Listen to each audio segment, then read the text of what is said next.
Welcome back to Thoughts in the Crossfire. My name is Andy, and today I want to talk about, as promised last week, what an atheist is, what atheism is.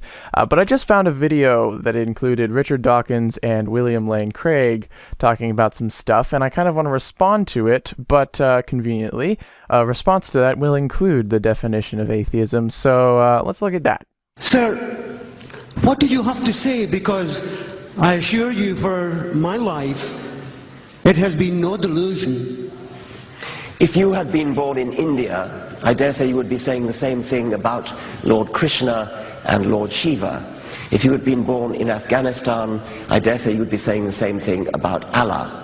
And Richard Dawkins goes on to list several other religions that, you could have been brought up in, and you would have been sure about those as well. You would have been sure those weren't delusions. And you saw how the words genetic fallacy started flashing there. This video was uploaded by someone on the side of William Lane Craig, and William Lane Craig does go on to talk about how it's a genetic fallacy. Now, the problem with this sort of argument is that if you say that because belief in God is occasioned or caused in this way, therefore that belief is false, you commit an elementary logical fallacy known to every intro to philosophy student called the genetic fallacy. The genetic fallacy is trying to invalidate a point of view by showing how that view originated. And the fact that beliefs arise through people's wanting to feel better, or perhaps through causality, or even being hardwired into the brain, does nothing to prove that those beliefs are false. So he's right. The genetic fallacy is a real fallacy, and it does nothing to prove that it's false. But the thing about atheism is that it's not an argument. It's a rebuttal. And so when Dawkins says your being confident in your religion is not evidence for your religion being true, that's all he's saying. He's not saying your religion is not true because you were indoctrinated. He's saying because you were indoctrinated, your belief is not evidence that it is true, because if indoctrination entailed truth, then you would get lots of contradictory religions that would all have to be true. So it's not an argument, it's a rebuttal. And that's the key point about atheism that people don't understand. And sometimes even dictionaries get this wrong. Atheism is not the belief that there is no God, it's the lack of a belief in God or gods. So all it is saying, I'm unconvinced that a God or gods exists. And so anytime an atheist is making an argument, it's not really an argument, it's a rebuttal, because the burden of proof by default lies with someone making a claim, such as God exists. One term that people really like is agnosticism.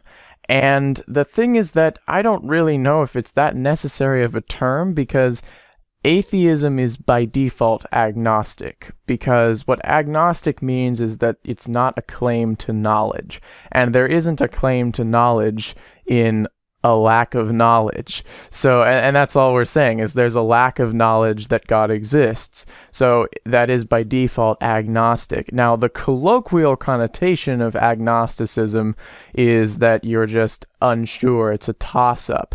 And in a way, that is actually true of lots of people, including myself. As far as deism is concerned, it's a toss-up for me. As far as an active God, I'm much more confident that that's not the case, but I can't prove that God doesn't exist or that multiple gods don't exist. There are certain things that you can disprove, especially in a religious context, because once religion is brought into it, and you have a theology, then you can look at that theology, and if that theology is contradictory, then you can actually assert that it is wrong because of the law of non-contradiction. But atheism in general is just the lack of a belief in God. It's not the belief that there is no God. Now, I also want to mention, this doesn't really relate to the video exactly, but I also want to mention something quite interesting. Anti-theism. Anti-theism is not asserting that there is no God. That would be Gnostic atheism. Gnostic meaning you do have a claim to knowledge that there is no God. Okay, so Anti-theism is simply opposing theism or saying that theism is a bad thing. So anti-theism is actually a moral position, not a position about the belief of the nature of reality. And because of that, it's actually theoretically possible to be an anti-theist theist. If you believe in God, but you think that belief in God is bad, but you can't help the fact that you do believe in God, you would be an anti-theist theist, which is quite strange. And anti-theist is not a very common term because it is quite confusing and people don't agree on the definition very often. But the definition that I see coming from people who themselves claim to be anti-theists is almost always an opposition to the morality of religion and not Gnostic atheism, which is what it is sometimes framed to be. All right, back to William Lane Craig. For example, it's been shown by child psychologists that children have hardwired into them the belief that when an object they see disappears behind a screen and then reappears, they believe that the object continues to exist when it goes out of sight. It doesn't disappear from being and then pop back into being. This is a hardwired belief in children, and yet I think none of us would say, therefore, that belief is false.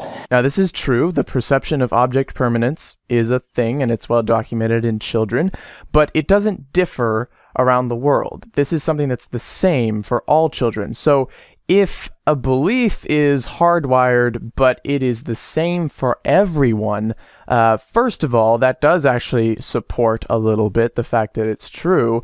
And second of all, there's not really much we can do about it, because if it is actually hardwired into us and we all have it, there isn't really anything to do about that.